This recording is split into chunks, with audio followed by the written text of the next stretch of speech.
சுமந்தார். அதற்காக கடினமான முயற்சியோடு பய சிவசுப்பிரமணியன் எனும் ஆசிரியரின் வழிகாட்டலில் தனது உயர்கல்வியை முடித்தார். திருச்சி செயின்ட் ஜோசப் கல்லூரியில் இயற்பியல் பயின்றார். 1955 சென்னை MIT கல்லூரியில் தனது கனவான விண்வெளி பொறியியலை தொடர்ந்தார். இந்தியாவின் வானூர்தி அபிவிருத்தி துறையில்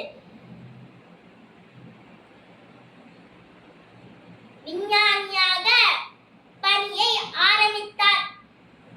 பின்பு இஸ்ரோவில் இணைந்து பணியாற்ற தொடர்ந்தார்.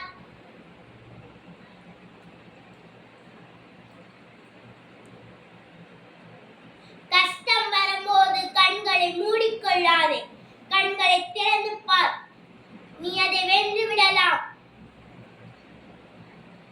என கூறி எமது நாட்டுக்கும் நாட்டு மக்களுக்கும் உதாரணமாக